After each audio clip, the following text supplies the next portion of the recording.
Dans la foulée de la création du club de torbal à l'AMJC de Lamballe, et pour mieux mettre en valeur cette discipline dans la région, le club torbal costarmoricain a souhaité organiser la première des 2 journées de rencontres du championnat de France de 5e division, phase aller masculin.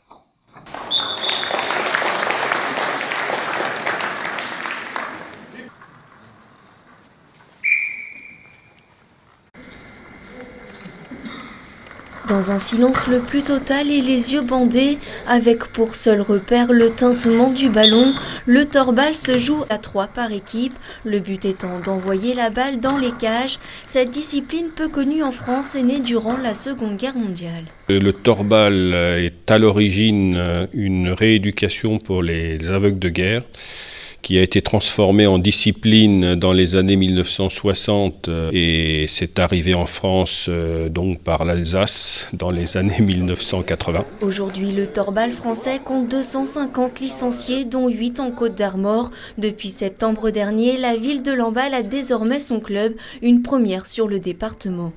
Ils ont été assez surpris et très contents que le torbal se développe en Côte d'Armor, puisque avec 4 garçons, 4 filles, vous pouvez faire une saison complète. C'est dans les belles infrastructures du lycée de la Ville-d'Avie de Quessoy qu'ont pu être accueillis l'espace d'un week-end des équipes nouvellement créées, comme le torbal armoricain et Nice 3, ou des équipes déjà bien installées, comme Aubervilliers, Angers, Rouen et Nantes. Tout au long de cette journée du 13 février, les 23 matchs se sont déroulés suivant une organisation exemplaire. Une bonne organisation, c'est aussi l'avis de Vincent Rignot, président de l'Association nationale Handivalide. Mais je sais qu'ici, c'est un cadre qui est vraiment tout à fait adapté au torbal. Le gymnase est très bien. L'hébergement, la restauration étant juste à côté sur le même site, c'est vraiment impeccable. Non, il n'y a pas vraiment de faille dans l'organisation, tout se passe bien. C'est un vrai confort, on a des petits juges de but très réactifs et très très présents. C'est aussi très agréable. Non, tout va très bien. C'est la 2e organisation sur Quessoy et c'est une 2e organisation aussi bien réussie. Côté équipe torbal costarmoricain, une certaine satisfaction conforte le travail réalisé depuis la création du club. Ouais, c'est satisfaisant parce que ça continue d'être une journée, j'allais dire florissante pour nous, parce que on va au-delà de nos espérances, en tout cas en ce qui me concerne, et je crois que c'est globalement le cas pour toute l'équipe. Là, on est à 11 points du coup glané sur la journée, c'est une sacrée fierté, et ce match-là, on a été le chercher, parce qu'il était vraiment tendu, accroché, et c'est le match où il y a le moins de buts marqués pour ce qui nous concerne, des 2 côtés. Donc vraiment un match accroché qui fait plaisir, puisque maintenant il nous reste une étape pour finir la journée et on va espérer de la finir en beauté. Et d'ailleurs, le classement officiel de cette journée confirme cette satisfaction. En première place sur le podium Aubervilliers, suivi de Angers en 2e et torbal costarmoricain en 3e. En fin de saison, seul le premier de ce groupe accédera à la D4. Pour nous, ça devenait assez indispensable sur 2 points.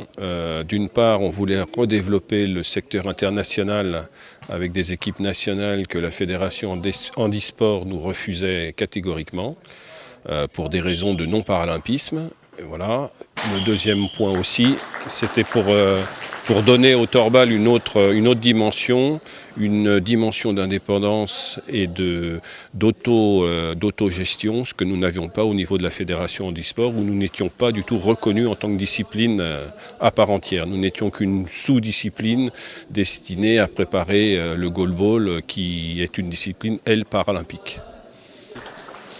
C'est évident que ça fait partie de ce que je disais tout à l'heure, c'est de la reconnaissance auprès des pouvoirs publics et notamment du ministère de la Jeunesse et des Sports, faire reconnaître le torbal en tant que discipline à part entière. Et c'est pour ça que nous axons aussi notre travail aussi sur l'intégration des joueurs voyants, pour que notre discipline ne soit pas considérée que comme une discipline handisport. Et donc avoir un réel poids en termes de discipline à part entière auprès du ministère. Pour nous, c'est important et c'est vrai que le terme de challenge actuellement n'est utilisé que pour se conformer à la loi, mais que derrière, nous avons bien l'intention de retrouver un jour un championnat de France. Il ne sera pas nécessairement handisport, mais ça sera un championnat de France de torbal. Ce sport gagne à être connu et reconnu puisqu'il attire de plus en plus de monde.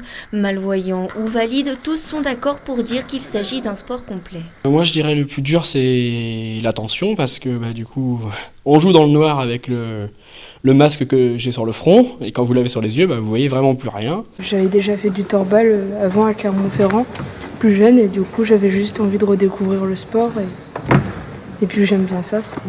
Ça nous apporte la confiance, l'écoute envers les autres et la confiance envers les autres aussi, je dirais, pour avoir confiance aux autres. Oui, je suis très heureuse parce que il faut montrer aussi que quand on a un handicap, on peut aussi faire beaucoup de choses malgré tout.